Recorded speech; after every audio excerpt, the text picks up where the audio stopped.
මං අද පොල් බැදලා වට්ටක්ක කරි එකක් තමයි හදන්නේ. ඒ සඳහා මං අරන් තියෙන මෙතන හාල් පොඩ්ඩක්, අබ කුඩු, පොල්, උළුහාල්, කුරුඳු පොතු, ගම්මිරිස්, එනසාල්, කරාබු නැටි, කෑලි මිරිස් පොඩ්ඩක්. කෑලි මිරිස් නැතුව ඕගොල්ලන්ට වේලිච්ච මිරිස් කරල් තියෙනවා නම් එහෙමත් ගන්න පුළුවන්. අතන තියෙනවා කරපිංචයි, සුදු ලුණු. මේ ටික මම ඉස්සෙල්ලා පොඩ්ඩක් බැද ගන්නවා.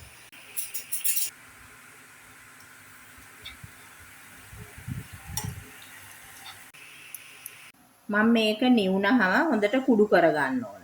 මේ වට්ටක්ක ටික කෑලි කපලා භාජනයකට දාගත්ත හට්ටියකට. ඒකට මම දානවා රම්පෙයි අවු මිරිසුයි.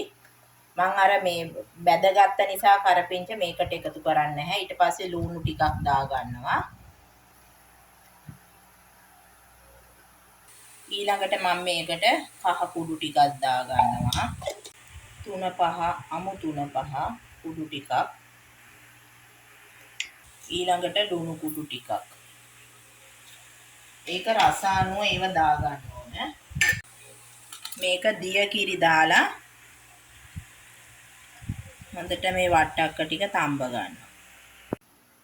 මම මූඩියෙන් වහලා හොඳට තඹ ගන්න ඕන වට්ටක්ක ටික. මම දැන් මේ වට්ටක්ක වලට මිටි කිරි ටිකක් අරන් තියනවා වෙනම භාජනයකට. ඒකට මම අර අඹරගත්ත මේ කුඩු ටික බැදලා අර අඹරගත්තනේ පොල් හාල් ඒ ටික මම මේකට එකතු කරගන්නවා. ඒක මේ මිටි කිරිත් එක්ක හොඳට දිය කරගෙන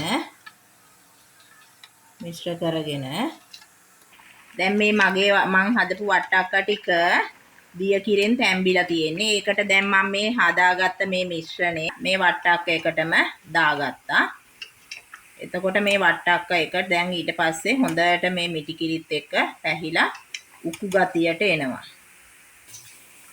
මම දැන් මිටි කිරිත් එක්කලා අර ග්‍රයින්ඩ් කරගත්ත බැදපු පොල් හාල් ටිකක් දැම්මනේ. දැන් මේක දැන් හොඳට පැහිලා තියෙන්නේ. මට දැන් ලුණු මදි. ඒක නිසා තව මම මේකට ලුණු චුට්ටක් එකතු කරගන්නවා. ඒ වගේම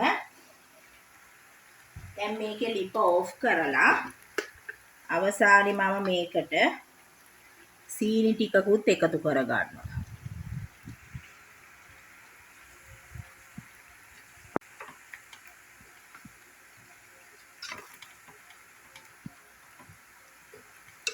මේ හොඳට උකු ගතියට තියෙන අර මිශ්‍රණය දැම්මහම ඒ වගේම රසයි.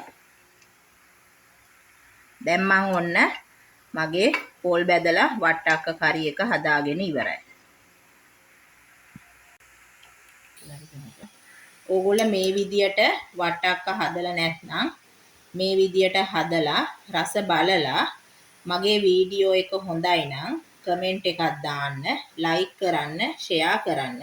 ඒ වගේම මගේ channel එක subscribe කරන්න. මේ වීඩියෝ එක බලපු සියලු දෙනාටම බොහොම ස්තුතියි.